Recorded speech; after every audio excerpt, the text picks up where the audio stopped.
नमस्कार दोस्तों।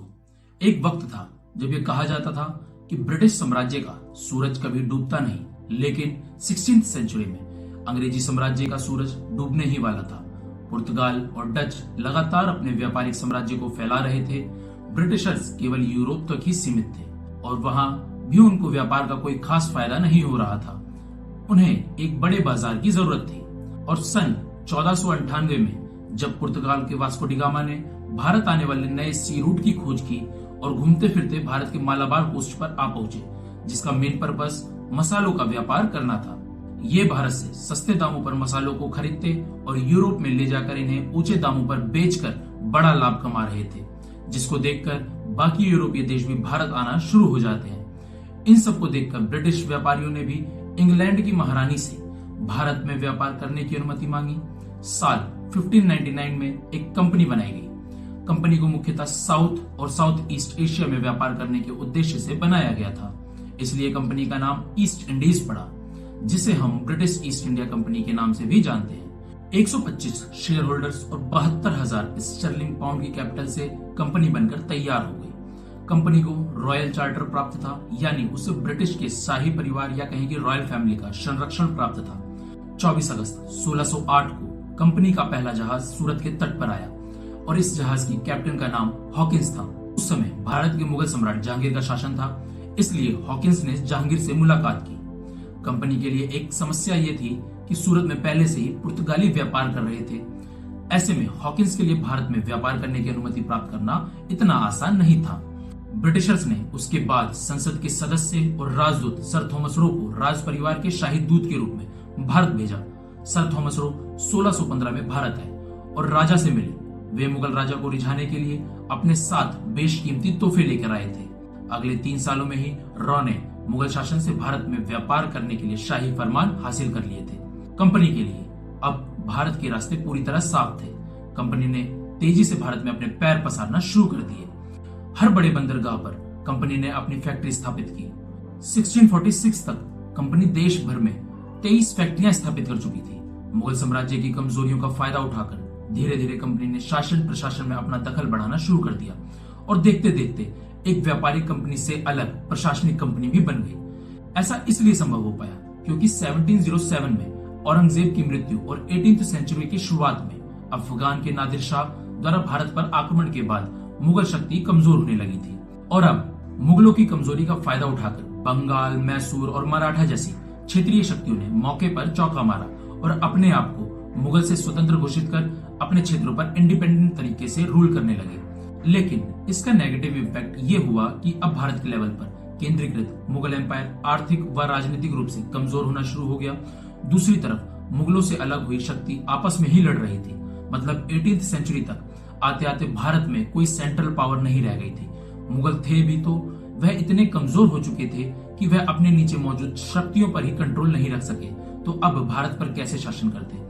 तो दूसरी तरफ मराठा, मैसूर जैसी उभरी नई शक्तियां आपसी संघर्ष में ही उलझे हुए थे।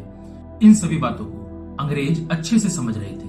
उन्हें लगने लगा कि अब सही समय आ गया है कि भारत की राजनीति में इंटरफेयर कर आर्थिक लाभ को स्थायी बनाया जाए, और इसकी शुरुआत उन्होंने बंगाल से की। और यहाँ नियंत्रण शुरू करने के कई कारण थे, जैसे कि बंगाल एक बहुत बड़ा प्रांत था। उस समय के बंगाल में प्रेजेंट टाइम के पश्चिम बंगाल, बिहार, उड़ीसा, झारखंड और यहाँ तक कि आज का बांग्लादेश भी उसमें शामिल था।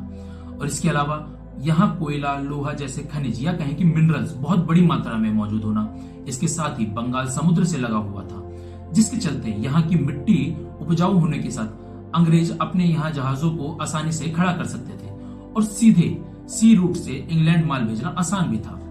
साथ ही सबसे बड़ी बात यह थी कि यह दिल्ली की सत्ता से बहुत दूर था।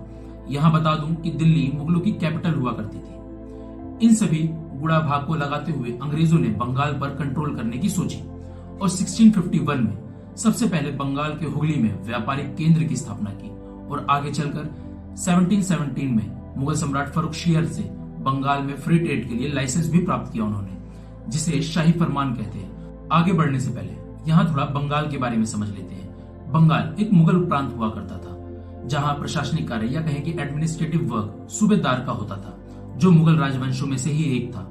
और औरंगजेब के समय अजीमुशान सूबेदार था, जबकि वित्तीय कार्य या कहें कि फाइनेंशियल वर्क दीवान के अंडर होता था। और उस समय मुर्शीद कुली खां दीवान था। आपको यहाँ ये बता दूं कि अजीम शान का काम में मन नहीं लगता था। वह बहुत बड़ा अय्याश था। अपनी अय्याशी को करने के लिए हमेशा दिल्ली भाग जाता था, जिसके चलते सारा काम मुर्शीद कुली खां को ही देखना पड़ता था। आगे चलकर औरंगजेब के मरने के बाद मुर्शीद ने अपने आप को बंगाल का नवाब घोषित करा और बंगाल में रूल करना शुरू कर देता है। आगे चलकर 1756 में सिराजुद्दौला बंगाल का नवाब बनता है। लेकिन अब कुर्सी को लेकर अंदर ही अंदर संघर्ष और गुटबाजी शुरू हो जाती है। जैसे सिराजुद्दौला की चाची घसीटी बेगम और शौकत जंग मिलकर सिराजुद्दौला का विरोध करते हैं और अंग्रेजों को यहीं से बंगाल में इंटरफेयर करने का मौका मिल गया। उन्होंने बंगाल के नवाब के विरोधियों को सहयोग देना चालू कर दिया, तो दूसरी तरफ अंग्रेजों ने बिना नवाब की परमिशन के कलकत्ता की किलेबंदी चालू कर दी। अब पानी सिराजुद्दौला के सर से ऊपर चला गया। अब सिराजुद्दौला ने अंग्रेजों के ऊपर अटैक बोल दिया और कलकत्ता पर हमला कर 1756 में कलकत्ता या कहें कि विलियम फोर्ट पर दोबारा से नियंत्रण किया। कहा जाता है कि सिराजुद्दौला ने 146 अंग्रेजों को बंदी बनाकर एक छोटे से कमरे में कैद कर दिया था और जब अगले दिन दरवाजा खोला तो केवल 23 ही जिंदा बचे थे। इस घटना को ब्लैक होल कांड के नाम से जाना जाता है। अब इस कांड के बाद तो बात अंग्रेजों की ईगो पर आ गई थी। उन्होंने सीधा ब्रिटिश अधिकारी क्लाइव को फोन लगाकर सारी बातें बताई और मद्रास से सीधा बंगाल आने को कहा। ये वही क्लाइव था जिसने कर्नाटक युद्ध में फ्रांसीसियों को हराया था। अब सभी बात जानने के बाद क्लाइव बंगाल पहुंचा और नवाब के खिलाफ षड्यंत्र शुरू कर दिया और नवाब के अधिकारियों को लालच देकर उन्हें अपनी टीम में शामिल करना चालू कर देता है, जैसे अमीन चंद हो गए, मणिक चंद, जगत सेठ एटसेट्रा। और इनमें सबसे मेन मीर जाफर था, जो सिराजुद्दौला का सेनापति था। उसे नवाब बनने का वादा कर अपने साथ मिलाया। अब समय आता है 23 जून 1757 का, जब बंगाल के नादिया जिले के भागीरथी नदी के तट पर स्थित प्लासी में युद्ध लड़ा गया, जिसे प्लासी युद्ध के नाम से जाना जाता है। इस प्लासी युद्ध में ब्रिटिश सेना का नेतृत्व क्लाइव ने किया और दूसरी तरफ बंगाल का नवाब सिराजुद्दौला था, जिसके सहयोगी और सेनापति क्लाइव से मिल गए। और इसका परिणाम क्या हुआ कि नवाब को मैदान छोड़कर भागना पड़ा और अंग्रेज यह युद्ध जीत गए। अंग्रेजों ने अब बंगाल का नवाब मीर जाफर को बनाया। इस तरह बंगाल पर ब्रिटिश नियंत्रण की शुरुआत हो जाती है। अब नवाब अंग्रेजों के हाथों की कठपुतली था, जिससे अंग्रेजों ने बड़ी मात्रा में धन संपदा प्राप्त की और यहीं से बंगाल की लूट आरंभ हो जाती है। इस संदर्भ में यह कहा गया है कि अब बंगाल को तब तक चैन नहीं मिलने वाला था जब तक कि उसके खून की एक एक बूंद निचोड़ ना ली जाए। आपको बताऊं कि मीर जाफर ने नवाब बनने के बाद कंपनी को 24 परगना का क्षेत्र दिया और उपहार में बड़ी मात्रा में धन भी दिया। लेकिन अंग्रेज इतने में खुश नहीं थे। उन्होंने समय समय पर और धन की मांग की, जिसे पूरा करते करते जाफर भाई तंग आ गए थे। अब उन्हें अंग्रेजों से छुटकारा पाना था। इसके लिए उन्होंने डचों से हाथ मिलाया, लेकिन यह बात अंग्रेजों को पता चल गई और उन्होंने सबसे पहले 1759 में डचों को बेदारा युद्ध में मार भगाया। उसके बाद मीर जाफर को लात मार के गद्दी से उतार दिया। अब मीर जाफर के सेनापति मीर कासिम को 1760 में बंगाल का नवाब बनाया गया। इसने भी नवाब बनते ही कई क्षेत्र और धन संपदा बड़ी मात्रा में अंग्रेजों को दिया, लेकिन अंग्रेजों की दिन ब दिन मांग बढ़ती जा रही थी। इसके अलावा अंग्रेज अपने फ्री ट्रेड लाइसेंस का भी गलत तरीके से यूज कर रहे थे, जिससे बंगाल को राजस्व का नुकसान हो रहा था। इन सब के चलते मीर कासिम भी अब अंग्रेज विरोधी हो जाता है और अपनी सेना को यूरोपीय टेक्निक से ट्रेन करता है और अंग्रेजों को बंगाल में मिले फ्री ट्रेड लाइसेंस को भी समाप्त कर देता है। साथ ही अंग्रेजों के सहयोगी और अपने विरोधियों को दंड देना भी शुरू कर देता है। इन सभी कामों से अंग्रेजों को आर्थिक नुकसान होता है और अंग्रेजों के बारे में तो ऐसा कहा जाता है कि अंग्रेज सब कुछ सह सकते हैं, लेकिन अपने आर्थिक नुकसान को नहीं सह सकते। और फिर क्या, अंग्रेजों ने मीर कासिम को भगा दिया और एक बार फिर मीर जाफर को मौका दिया बंगाल का नवाब बनने का। 763 में मीर जाफर फिर एक बार बंगाल का नवाब बना। लेकिन दूसरी तरफ मीर कासिम भी अब भागकर अवध के नवाब सुजाउद्दौला के पास पहुंचा और अंग्रेजों को भारत से भगाने का तय किया। और दोनों फिर मुगल शासक शाह आलम द्वितीय के पास गए और उन्हें भी अपनी टीम में शामिल किया। अब तीनों ने मिलकर अंग्रेजों के खिलाफ हल्ला बोल दिया और अक्टूबर 1764 में बक्सर का युद्ध हुआ।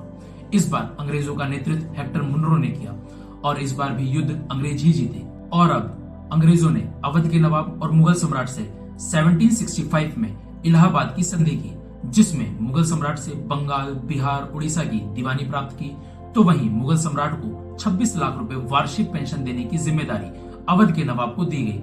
इसके अलावा अवध के नवाब से इलाहाबाद और कड़ा का क्षेत्र भी लेकर उसे मुगल सम्राट को दे दिया गया और अवध से 50 लाख रुपया हर्जाने के रूप में लिया गया। अब बंगाल में द्वैध शासन या कहें कि ड्यूअल सिस्टम लागू कर दिया जाता है, जिसका मतलब यह था कि नवाबों को केवल प्रशासनिक कार्य दिए गए जैसे शिक्षा, स्वास्थ्य एटसेट्रा, जबकि आर्थिक विभाग या कहें कि पैसे का लेन देन की शक्ति कंपनी के अधिकारियों को दी गई। लेकिन इस द्वैध शासन के चलते बंगाल में भ्रष्टाचार, किसानों का शोषण, साथ ही कंपनी को भी बड़ी मात्रा में नुकसान होने लगा था, जिसको देखते हुए 1772 में वॉरेन हेस्टिंग्स ने बंगाल में द्वैध शासन को समाप्त कर प्रत्यक्ष रूप से ब्रिटिश सत्ता की स्थापना की। इस तरह इलाहाबाद की संधि से अंग्रेज बंगाल के वैध शासक बन गए और अब बंगाल की लूट बिना रोक टोक आगे बढ़ी। यहीं से अंग्रेजों की भारत विजय की प्रक्रिया भी आगे बढ़ी और कहा जा सकता है कि प्लासी के युद्ध से शुरू हुई नियंत्रण की प्रक्रिया 1772 में प्रत्यक्ष नियंत्रण के साथ पूरी होती है और अब पूरी तरीके से बंगाल ब्रिटिश के नियंत्रण में आ जाता है। इसी के साथ आज की चर्चा को यहीं समाप्त करते हैं और अब मिलेंगे अगली वीडियो में कुछ नई जानकारियों के साथ। जाते जाते वीडियो को लाइक, कमेंट और शेयर करना ना भूलें। साथ ही चैनल को सब्सक्राइब कर बेल आइकन को भी प्रेस कर दें ताकि आने वाली वीडियो के नोटिफिकेशन आप तक पहुंचते रहे। धन्यवाद।